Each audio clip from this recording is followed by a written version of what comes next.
Hey, I'd like to welcome you to another episode of Mission Matters. My name is Adam Torres, and if you'd like to apply to be a guest in the show, just head on over to missionmatters.com and click on Be Our Guest to Apply. All right, today I have Kenny Ridgell on the line, and he is the founder and CEO over at Ridge Media. Kenny, welcome to the show. Yeah, thank you for having me. I appreciate it, Adam. Love following along with your stories, and some of your guests have been really highly intelligent and very helpful. All right. Well, we got some to talk about today. I want to get into data, turning data into dollars, how we do that, why it matters, and what makes sense. Really, a lot of business owners, entrepreneurs, and executives that watch this, and we want to know, how do we make some more money? But before we get into that, we'll start this episode the way that we start them all, with what we like to call our Mission Matters Minute. So Kenny, at Mission Matters, our aim and our goal is to amplify stories for entrepreneurs, executives, and experts. That's what we do. Kenny, what mission matters to you? Yeah, honestly, the mission that matters to me is helping small businesses. I started my company knowing that my dad, my uncle, my grandfather all ran small, like mom and pop style companies. When I started my company, being in digital marketing space, we're in the South in the United States, and I would say they struggled to find anybody that could help them just make a website, have a little bit of a social media presence.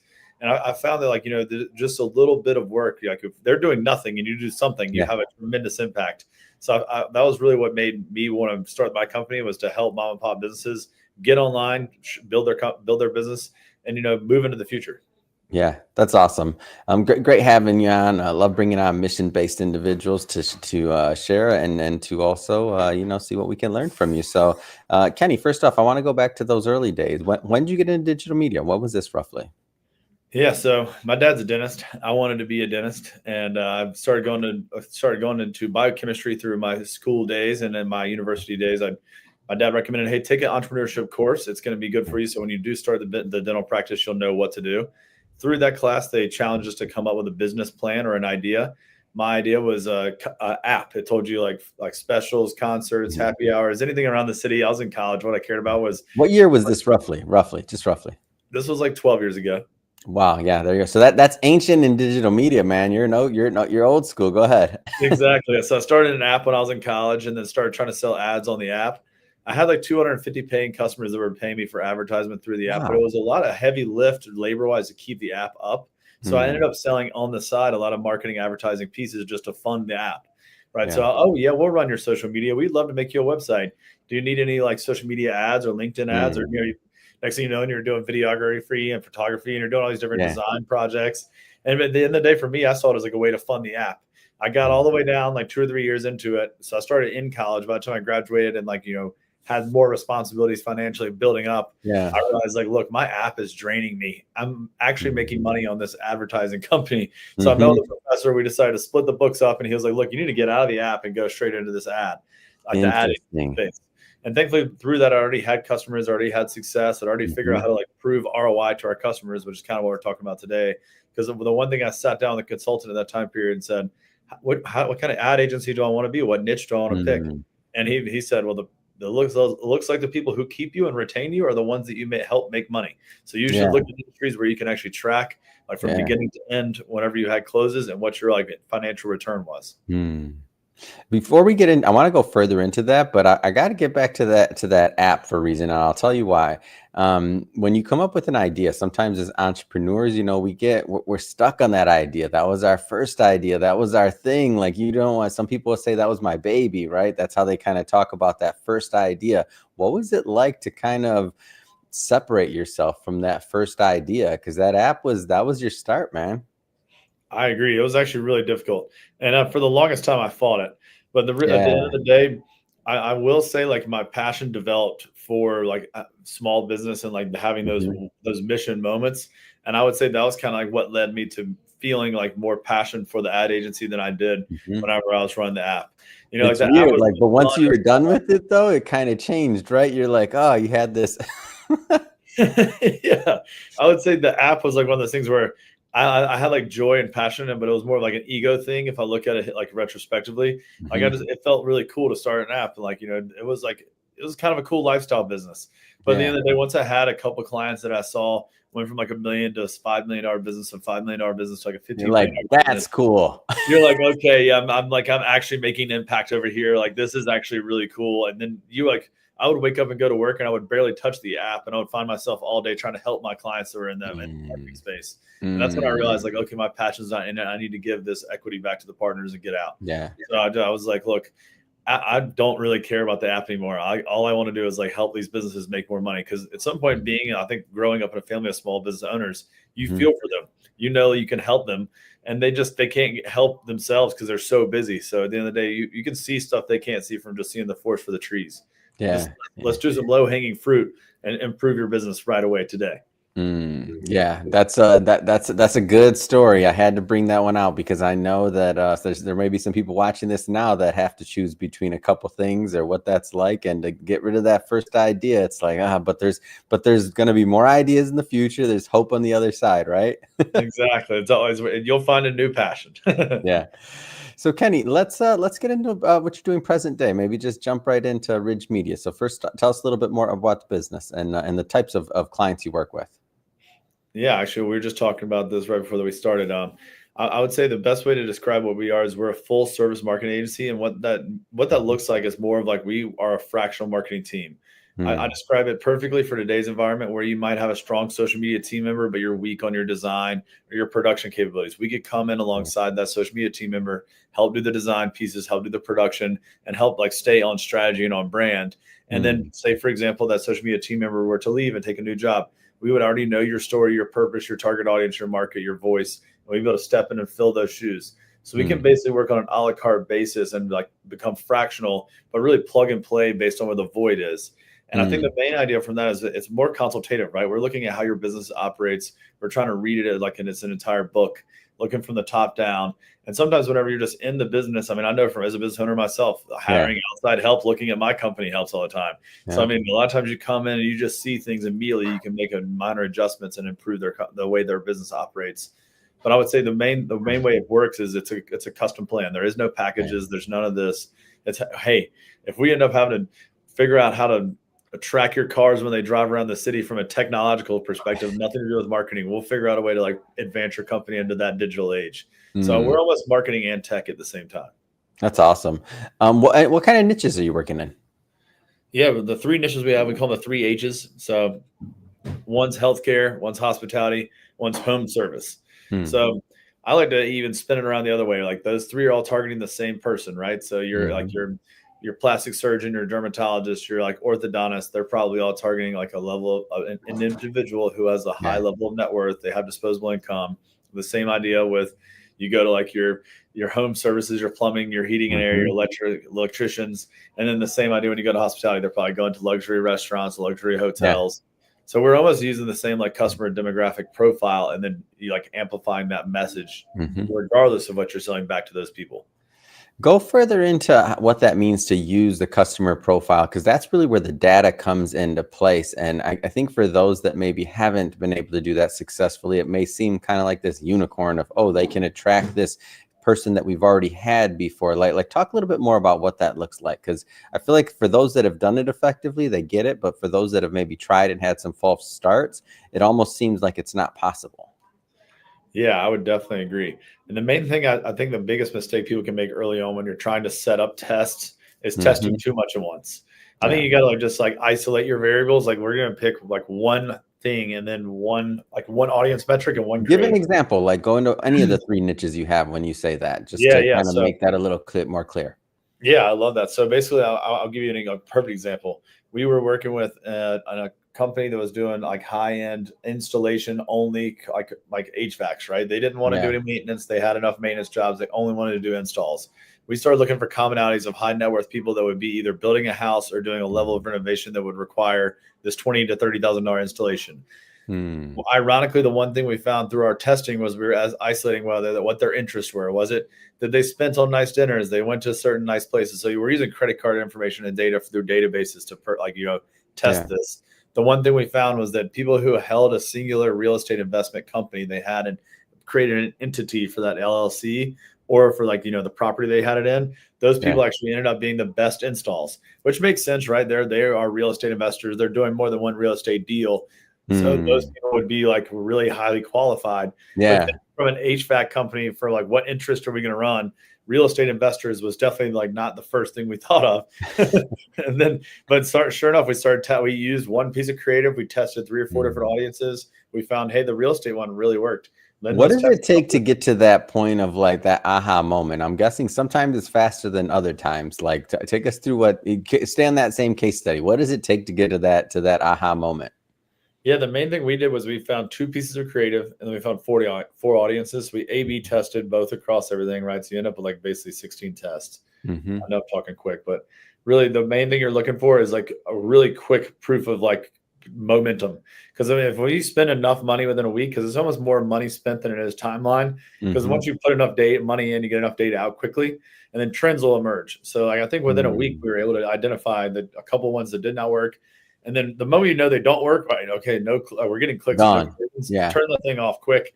Start another test. So like I remember we Mm. started out with people who like drink fine wines is one of our things. Like one of our other ideas was somebody who was like a status at American Airlines or Delta.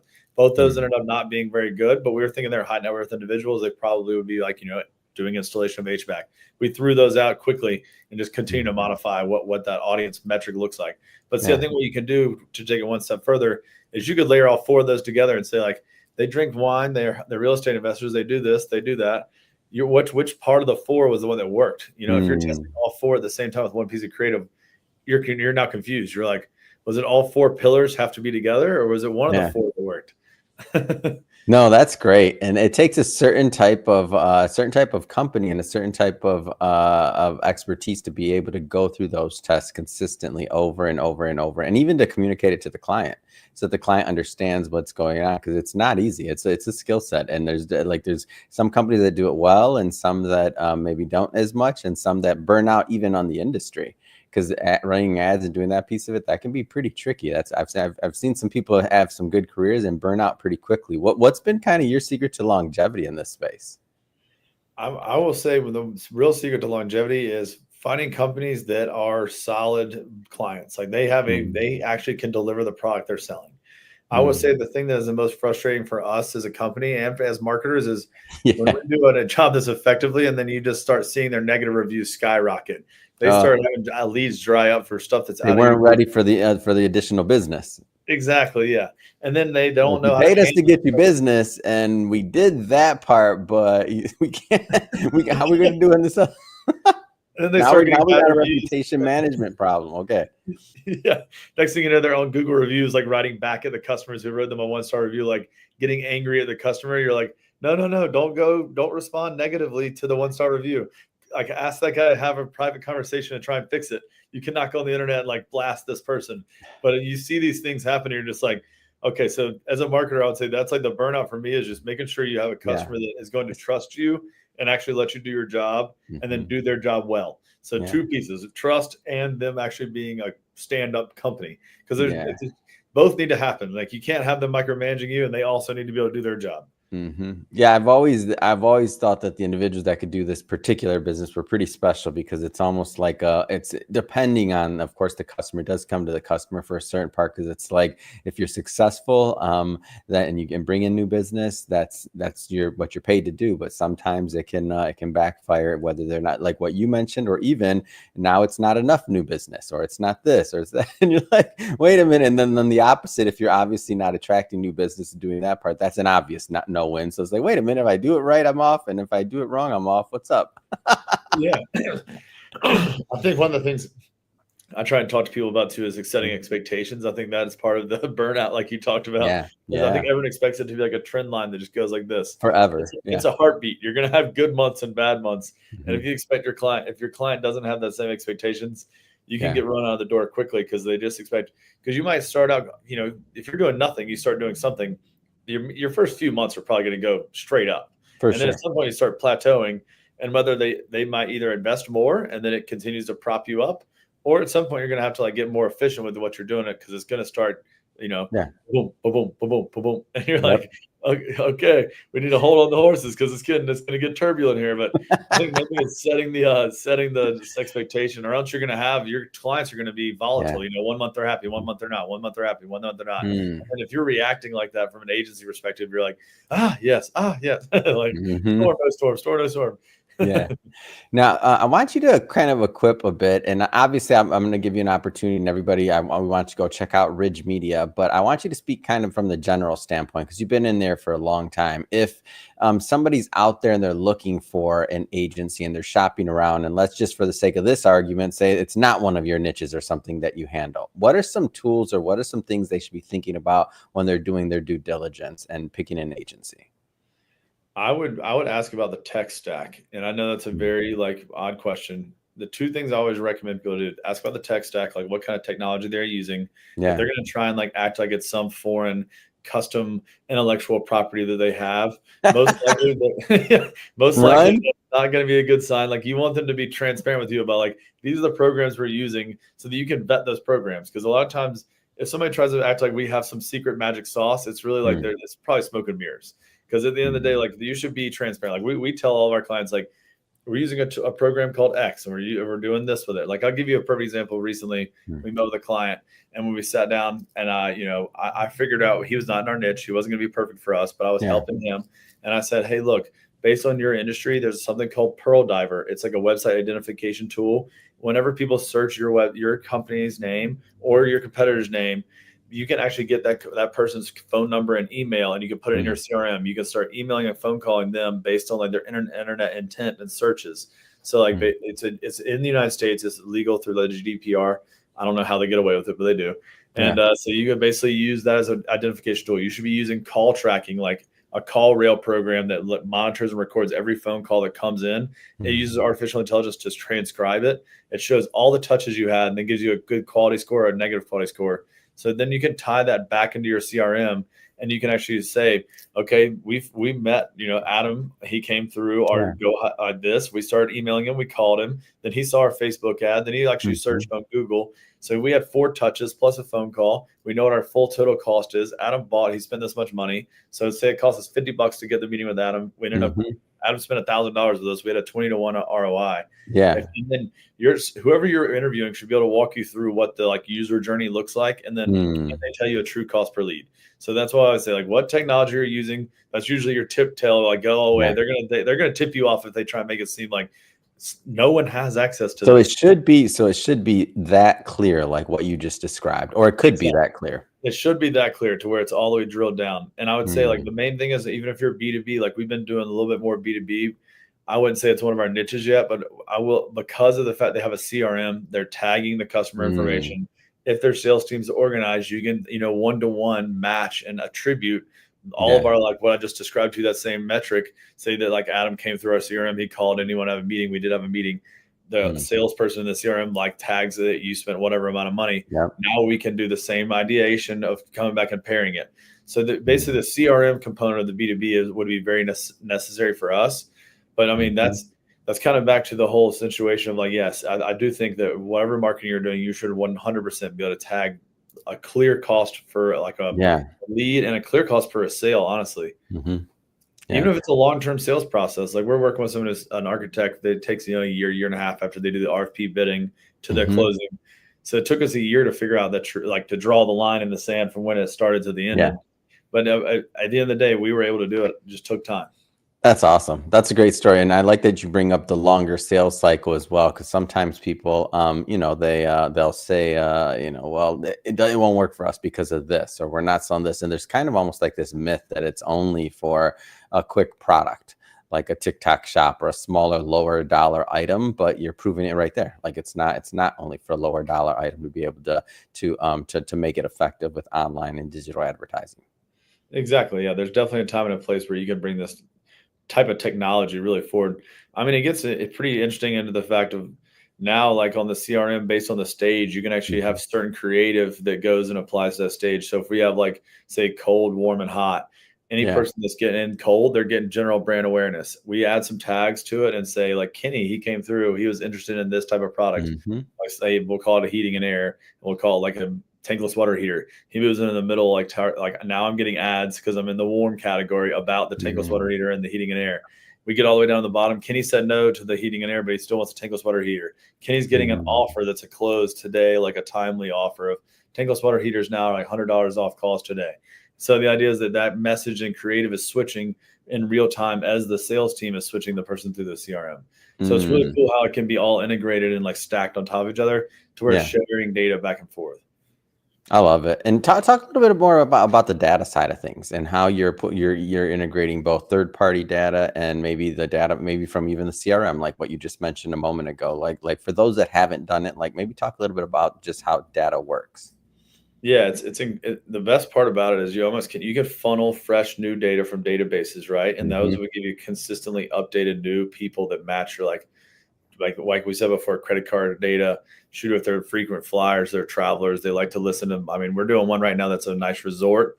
And the idea is that he's like a luxury yoga resort. So we went for people who have like, we're watching meditation YouTube videos, who had a meditation app. Like what are these things that they're doing online that makes sense for them to be like a yoga studio type of person? Yeah. But really like what we're doing through that is we're layering that data, trying to curate, like if you call it an avatar, and we're trying to make like 2 to 3 to 4 avatars and using that data basically, number one, to refresh all of our ad targeting. So we're not doing a shotgun. We're not saying like, we want to touch everybody in like the Southeast. We're saying we want to touch everybody in the Southeast that likes yoga and likes this.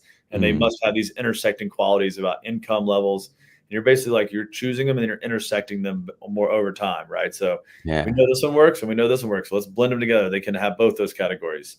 So it's a methodical building process. We always say it takes like 90 days to really have a good, like true audience, like built out. But if you start at the beginning and you slowly layer them, I think the one problem, like I said before, is everyone can like try and just go to the soup bowl method, put everything in there, but then you don't know which part to take out. It becomes a guessing game. It's easier to start small and then layer on top. But the big piece of it is, like you said, using your CRM, your like point of sale system data, making sure you're harnessing and leveraging that, because you have open APIs that can go right into Google, can go right into Facebook, can go right into these like programs. And you can even create lookalike audiences from the people who've already shopped with you. Like no reason to recreate the wheel. We have 2,000 historical customers. Let's try and find a lookalike audience. Plug that thing into Facebook, plug it into Google, create your lookalike. Now you might have 4,000 or 5,000 people that all act the same way online. I mean, a lot of people don't realize what data they have. I think that's one of the most fun things for me is we don't have an email list. Well, you probably have a customer list. You probably have people who use credit cards with you. You probably like you can end up building, if they've been in business for a year, they have an email list. They just don't realize sure. Yeah.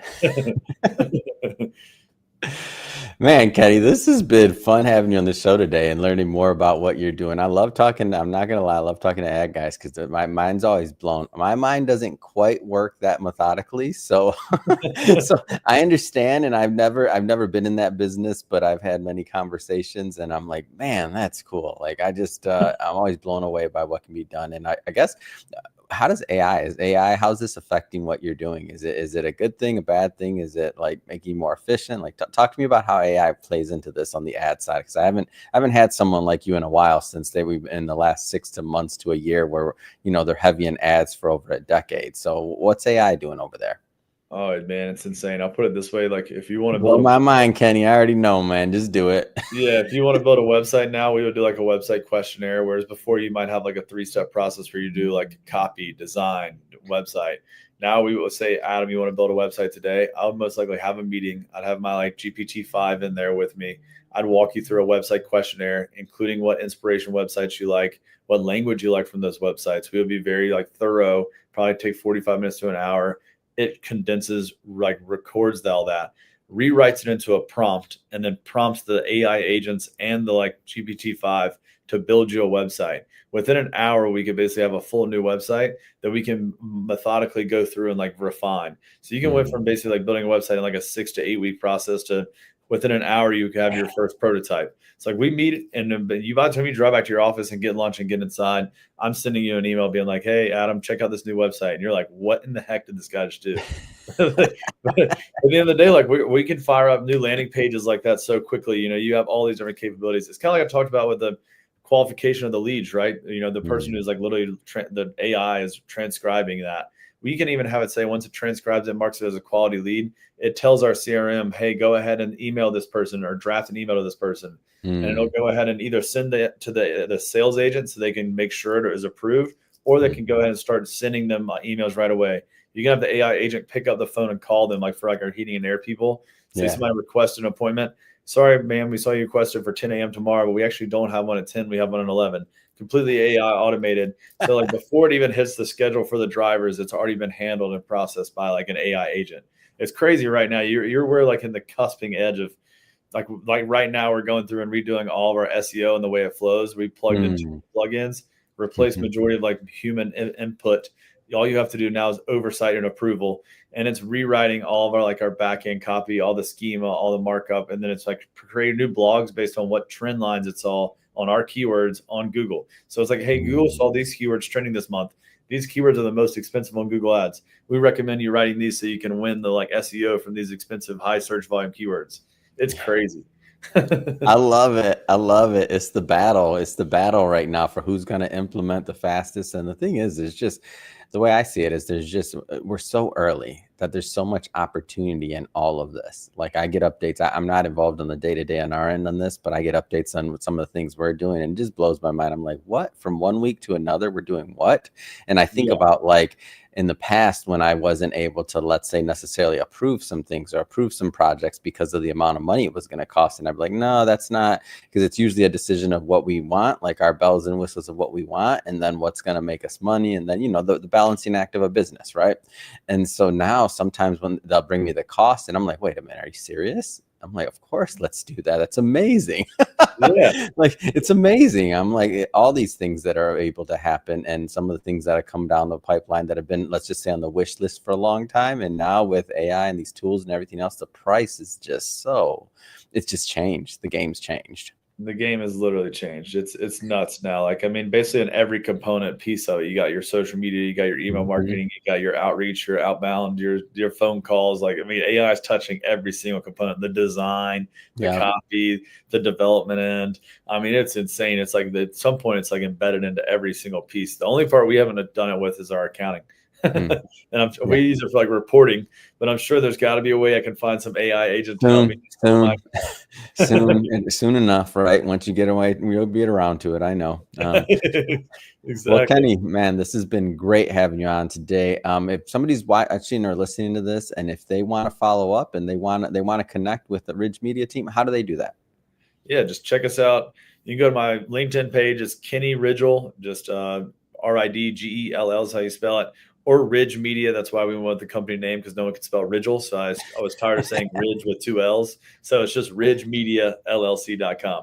Reach out to us. We do a free audit. What I can actually do is actually have like an AI bot crawl your website and give you like a full competitive reporting, like research. I know probably like a 10 to 12 page document, but it'll give you like basically a playbook that you can run with for the next steps forward. So I look forward to talking to everybody soon. And thank you so much again, Adam, for having me, man. It was awesome. Absolutely. Great times. And for everybody watching, just so you know, we'll definitely put some links in the show notes so you can go and connect with Kenny's team. And speaking of the audience, if this is your first time with Mission Matters and you haven't done it yet, hit that subscribe or follow button. This is a daily show. Each and every day, we're bringing you new content, new ideas, and hopefully new inspiration to help you along the way on your journey as well. So again, hit that subscribe or follow button. And Kenny, thanks again for coming on the show. Thank you. Cheers, Adam.